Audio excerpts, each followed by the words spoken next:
I've always had kind of a complicated relationship with my body. Like growing up, I was never really the size where I could wear like the trendy clothes. So like low-rise jeans and little baby tees, like that was not an option for me.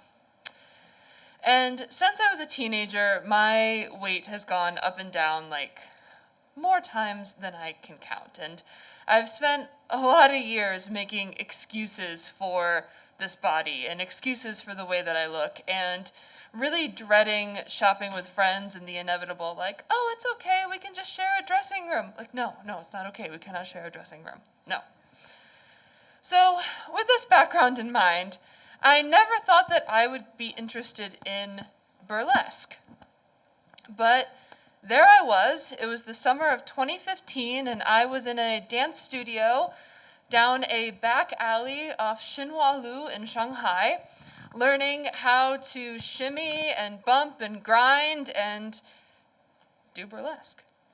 And I'd always kind of thought that like dance meant like slim bodies and very long, beautiful arms and legs. But here I was in this class full of women who were all different shapes and sizes, and everyone's so excited to be there and totally just jumped in head first, kind of mugging to the mirror and like winking at each other and learning how to pull off those expert glove reveals.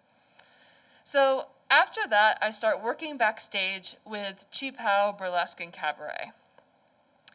And this is great because I love being able to put on a pretty dress and be glamorous, but also like be in charge. Because you never know when the host might try to rope you into a bit when you're moving a chaise lounge across the stage in a mini dress, or when you need to try to figure out how to inflate a giant snow globe with a leaf blower and then deflate it and move it off the stage before the next act, still in the mini dress. But my favorite thing to do is to hide inside the red velvet curtains and watch the performers and see them twirl on their aerial hoops or twist their feather fans, pull off expert tassel twirls, and just have the audience be completely enraptured.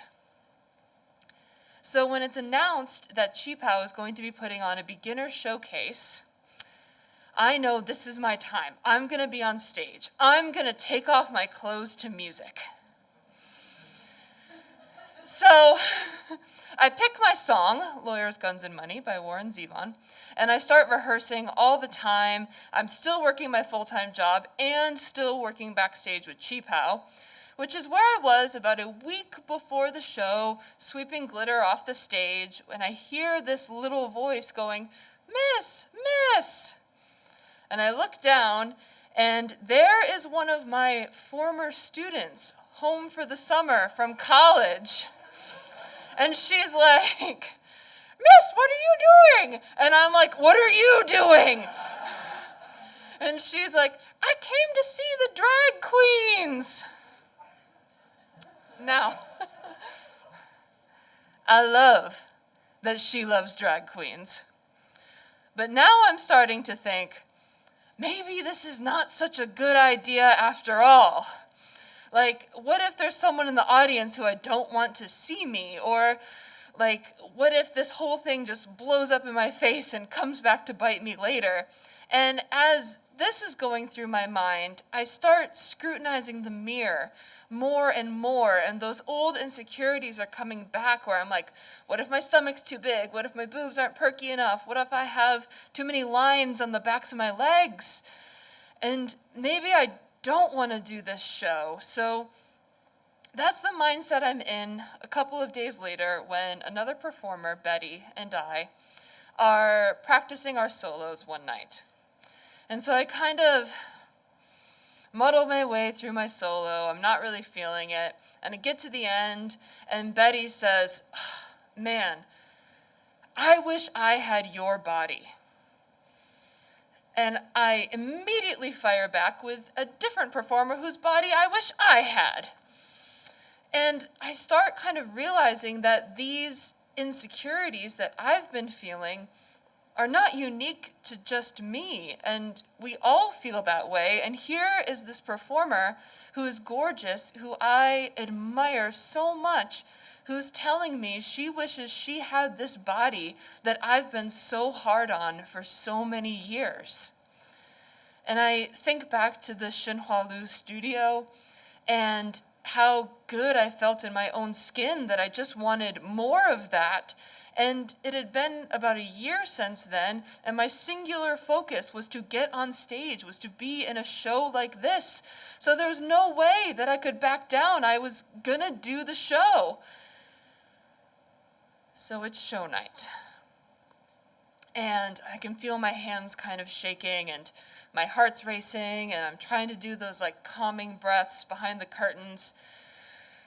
And then the music starts, curtains open, and I am off. And I'm hitting all my beats in the music, and I'm pulling all of my faces, really being very theatrical, and I can feel it. I have the audience enraptured. So it gets to, the big reveal. And I spin around, I whip my top off, and immediately I can tell something is wrong. Because one of my pasties has popped off and my boob is totally out.